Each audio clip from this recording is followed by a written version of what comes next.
Hey, we're at the west tip of Horn, and our bilge pump stopped working. We're sinking. Can you all please come? We have a membership. Hey, up! Shut the up! What'd you say? A professional audio engineer sat down with Nancy Grace this week and said something that reframes the entire public conversation around that CETO recording. Her name is Janetta Brantley. She is not a social media creator. She is not an anonymous online interpreter.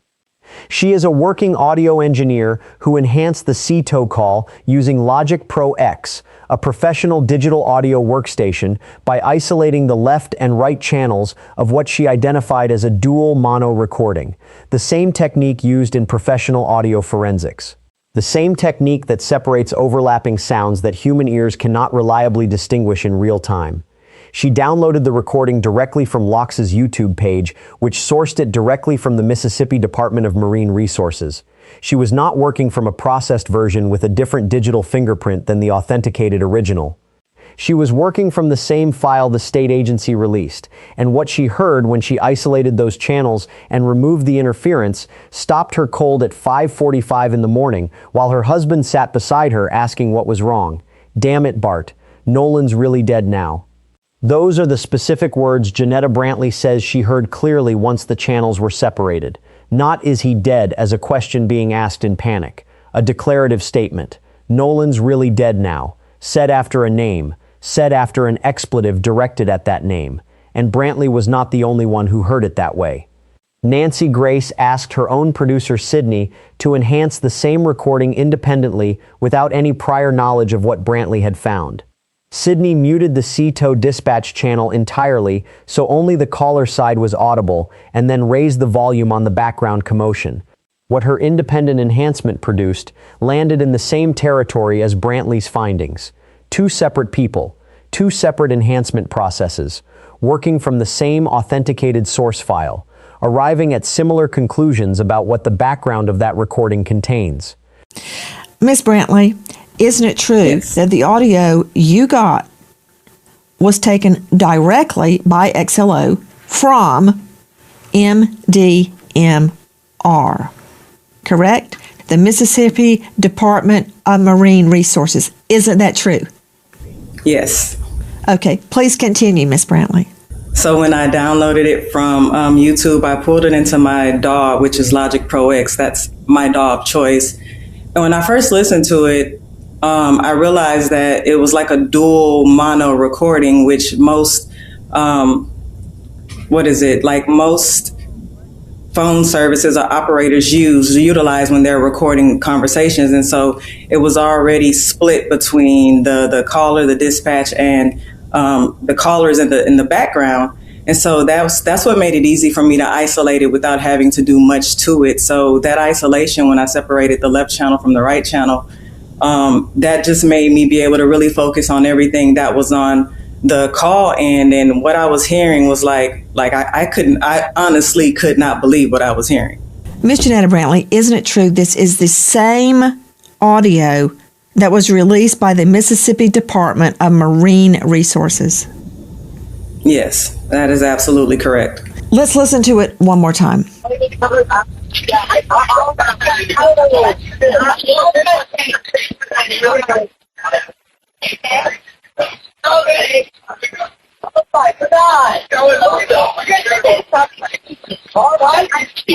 Hey, we're at the west tip of Horn, and our bilge pump stopped working. We're sinking. Can you all please come? We have a membership. Hey, up! Shut the up! What'd you say? It's coming up. We're just sinking. I don't know. We're going down. I don't know the phone number. It's either. I think it's. Try that. Everybody was on this phone. I know we have a membership, guaranteed. I don't have the tag on here. It got ripped off.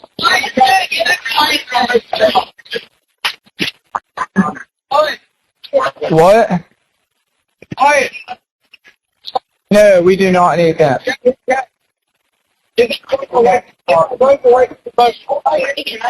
me go look. Where is this? Hey, jump in and pull the plug while you're going. Take it out of here. Take it out of here. Hello. Take it out of here. Okay, what's going on? What's up? Now here is what makes Brantley's account more significant than anything else that has been said about this audio publicly. She addressed the doctored claim directly on camera.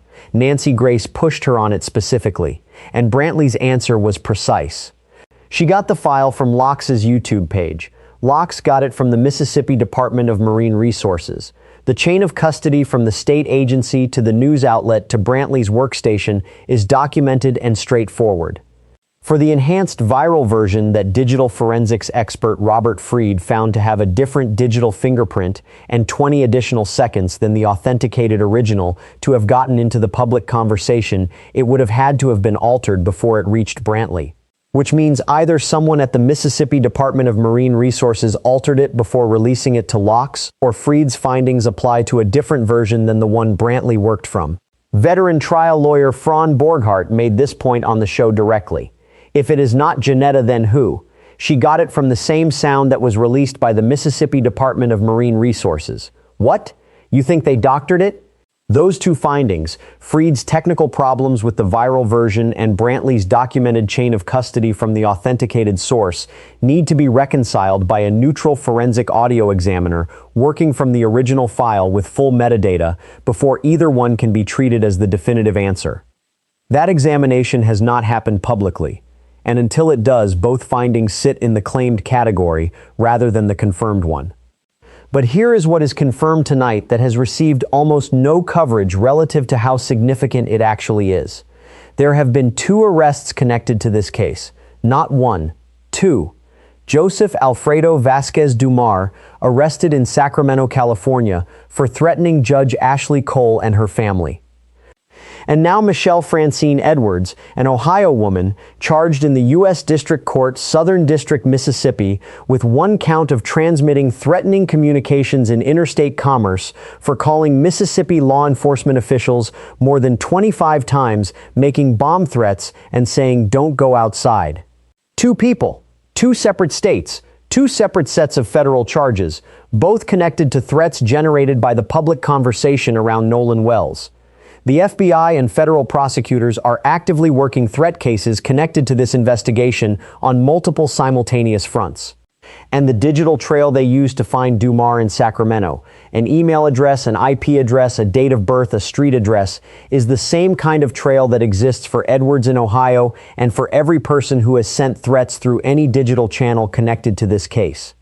The specific language in Dumar's threats deserves to be read exactly as it was written, because paraphrasing it loses the specific detail that makes it significant beyond the obvious. He wrote to Judge Ashley Cole, "There will be a lot of blood like there was on the boat, but yours will be much faster." Read that again. Like there was on the boat. That phrase is not generic threat language. It is a specific reference to a specific claim about what happened on a specific vessel on July 4th, embedded inside a death threat sent to the stepmother of one of the people who was on that boat. Then he sent a direct message that read, "Once that package is open, the timer will start." Then you have 10 seconds or less to ask God for forgiveness. So much blood everywhere. Hard to clean, especially from a boat.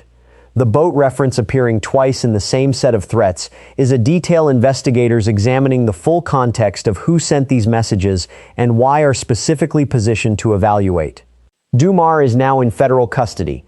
Edwards is now facing federal charges, and the FBI has demonstrated twice in the span of 1 week exactly how quickly their digital forensics capability can move from anonymous threat to front door arrest.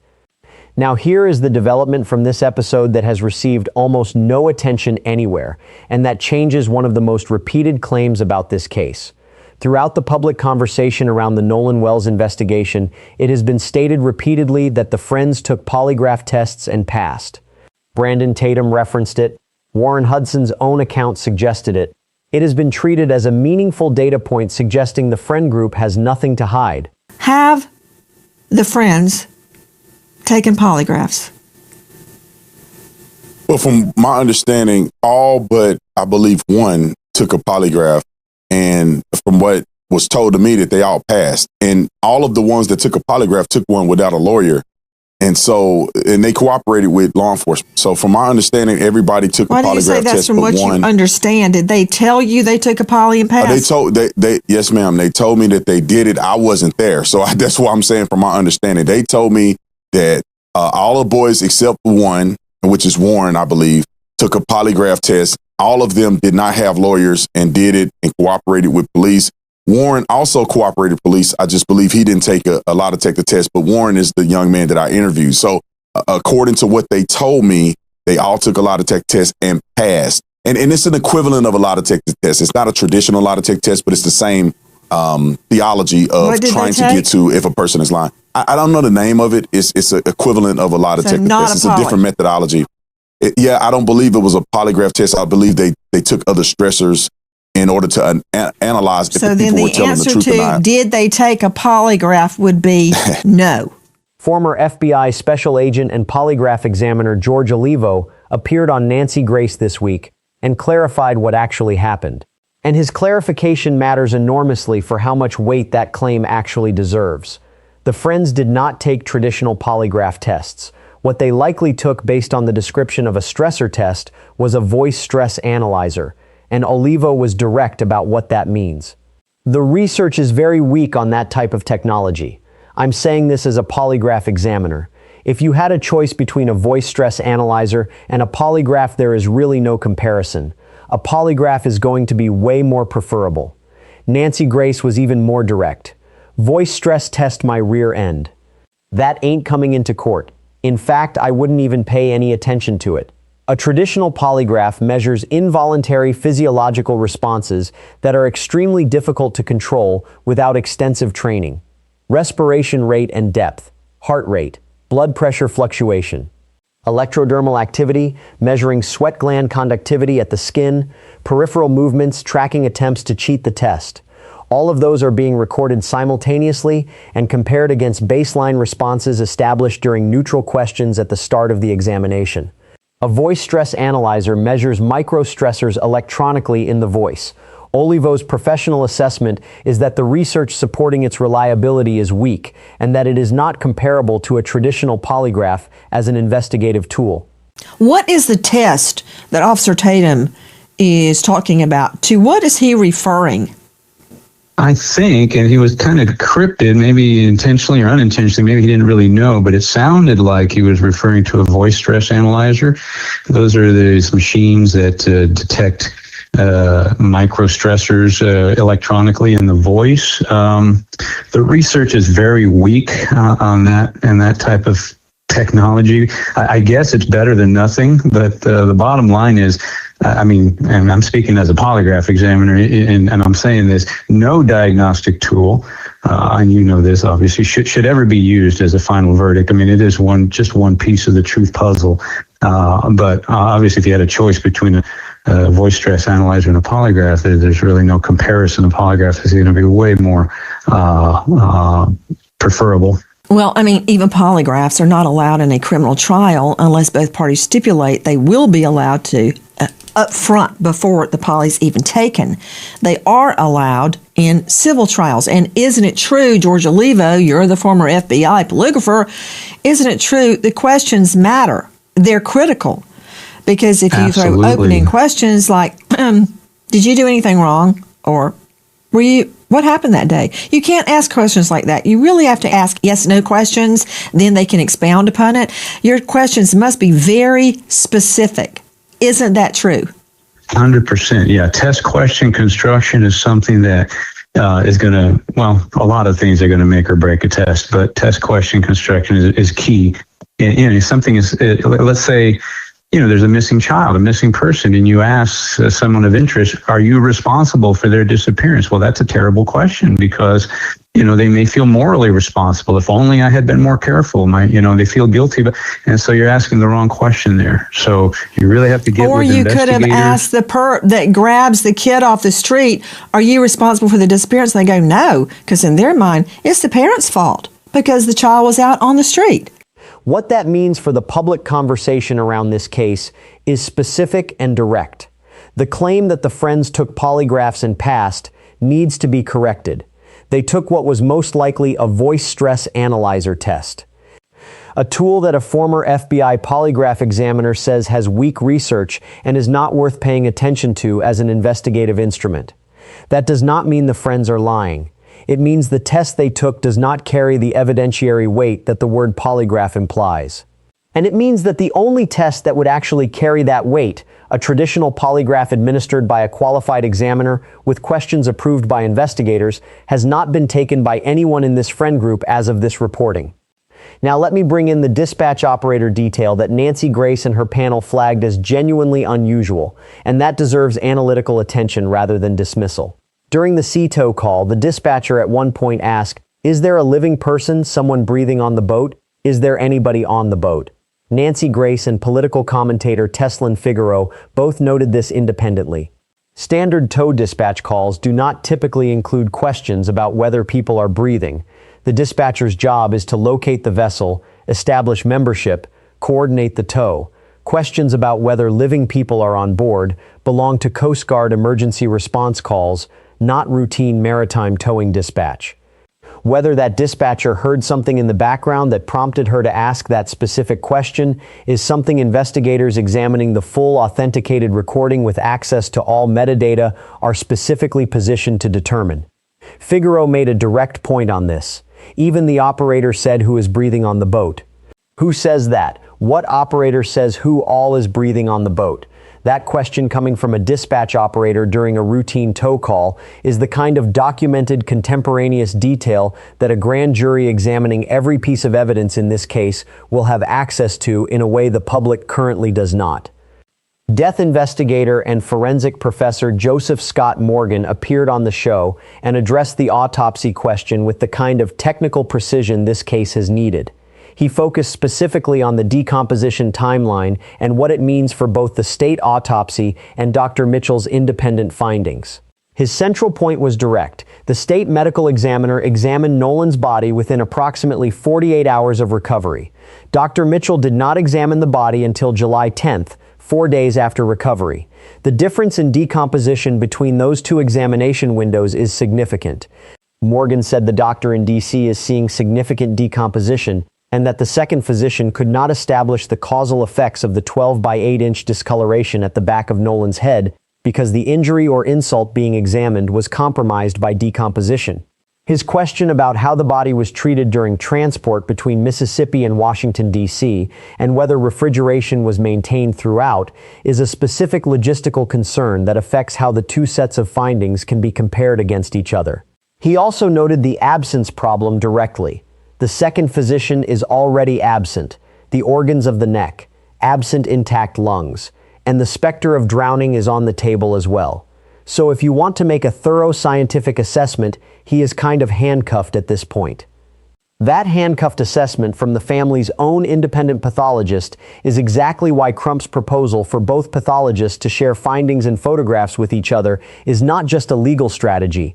It is the only way Mitchell's examination can be completed with the information it currently lacks. The state autopsy being kept secret is the thread Nancy Grace returned to repeatedly throughout this episode, and it deserves direct, honest handling rather than the conspiracy framing it has sometimes received. The state autopsy was conducted on July 7th. It was not confirmed complete until July 31st. It is now complete. It is sitting in a file. And it has not been released publicly or to the family's own independent pathologist. The DA has explained this using Mississippi professional conduct rules that restrict what prosecutors can release during an active investigation, specifically to protect grand jury integrity and witness accounts. Joe Scott Morgan confirmed this is standard procedure. The prosecutor can say you are going to hold off on releasing this report. It is being held at this point in time. Nancy Grace pushed back with a fair question. Isn't an autopsy a public record? Why is it being kept hidden from us, the public? What is in that autopsy? That question does not have a publicly confirmed answer. What is publicly confirmed is that the report is done, that it contains the state's findings from examining Nolan's body on July 7th, with the neck structures present and the lungs intact before dissection, and that it is now headed toward a grand jury proceeding where those findings will be formally evaluated.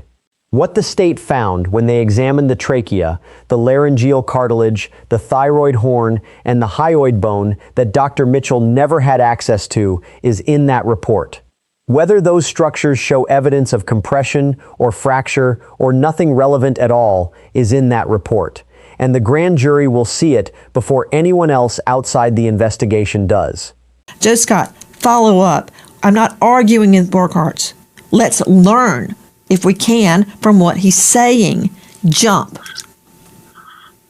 Yeah, so whatever has been the causal factors here has got to marry up with what they were seeing at the scene, and perhaps the audio does fall into this.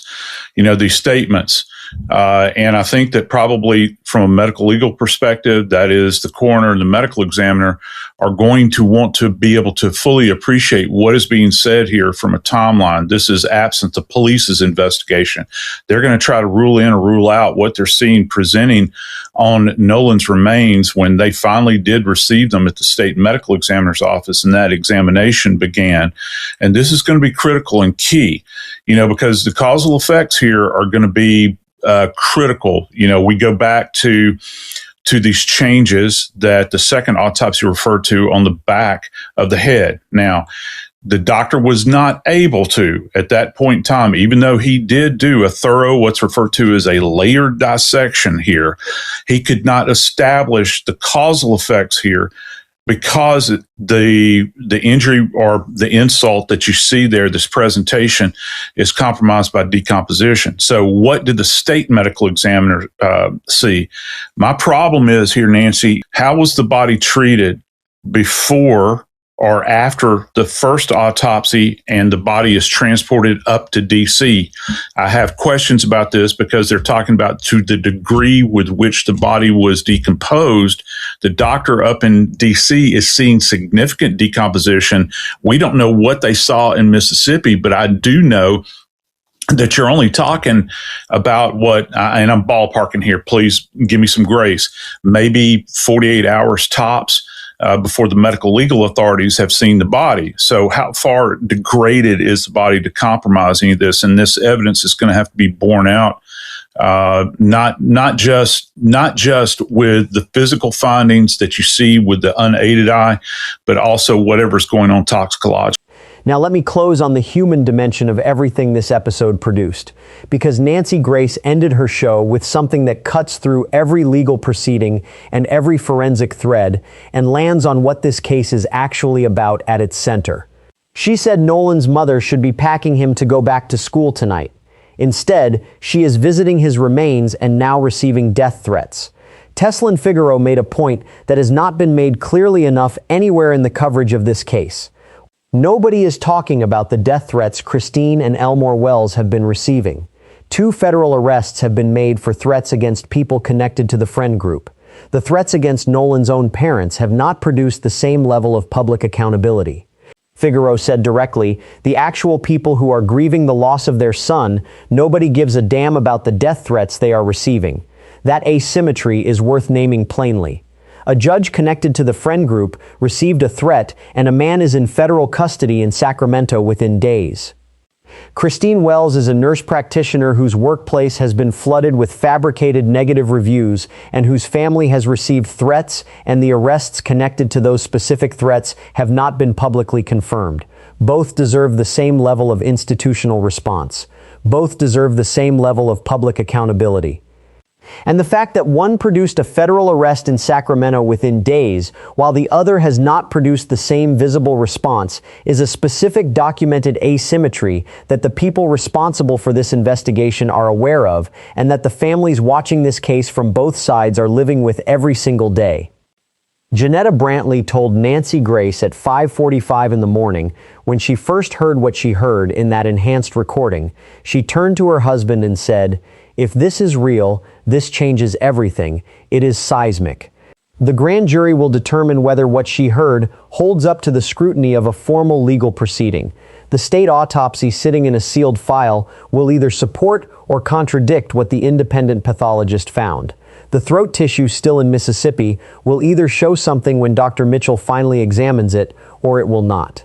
The 5 platform subpoenas will either produce records that confirm or contradict every account given publicly about July 4th, or they will stall in company legal review for months.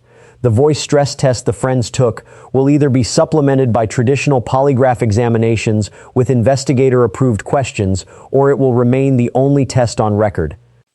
And Christine Wells will either get the answer she has been asking for since the night of July 4th, or she will keep waiting in the space between what the public record contains and the truth about what happened to her son on Horn Island.